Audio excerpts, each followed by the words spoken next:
Ako agad. Good morning po, sirs.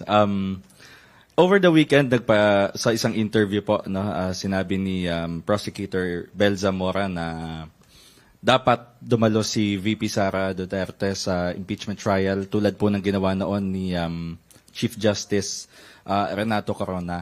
Kung sakali po na magpakita sa trial si VP, especially tomorrow, magkakaroon po ba ng pagbabago sa approach po ninyo sa direct examination, or sa palagay po ninyo papaano po makakaapekto yung pagdalo ni VP sa trial sa mga diskarte at saka sa strategies po ninyo?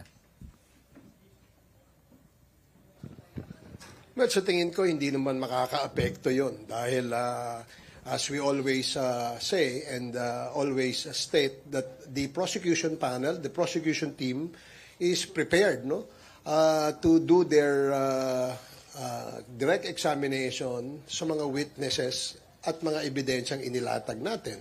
So kahit sinong umattend, wala naman hong epekto yan sa pag-conduct ng direct examination doon sa ating mga witnesses. Sa aking palagay, mas makakabuti na umattend ang ating pangalawang Pangulo nang sa ganon, marinig natin kung ano ang sagot doon sa mga aligasyon na nailatag dito sa Articles of Impeachment na inihain ng ating House of Representatives.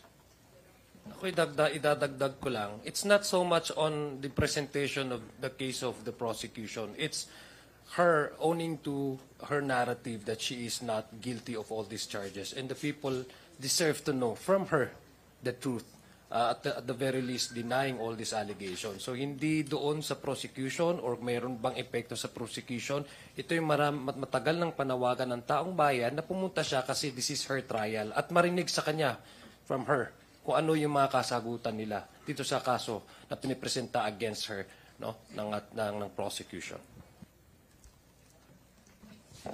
Yes, maybe just to add a little bit to that, diba?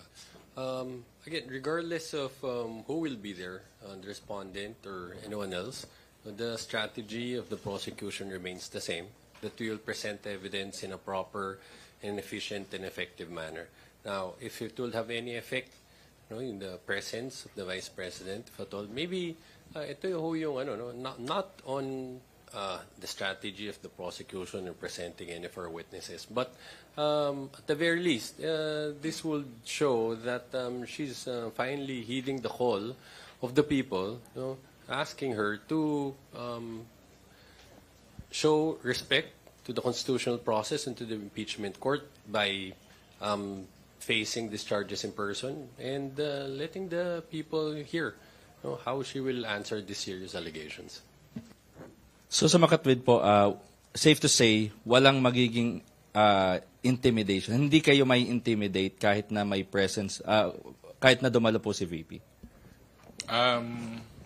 Ako magpapasalamat ako siguro. Thank you nakadalo ka sa trial of the century. Malaking bagay po na nandito kayo kasi matagal na po itong inaabangan, saka nasa tamang forum na po tayo para masagot yung mga katanungan at saka mga allegations. So, thank you po, ma'am. Salamat. Nobody gets intimidated. Nobody gets intimidated. Ang pinag-uusapan dito yung proseso ng trial, yung pananagutan ng trial. So, nobody is being tried to be scared of. Kasi ang pinag-uusapan po nito, paano ilatag ang proseso, paano ilatag ang kaso, paano sagutin ang kaso. Siya naman po yung nagsasalita from the very start na ready na po sila sumagot ng kaso. So we take that as a sign that she will take her case, her trial seriously by attending in the coming days, sana.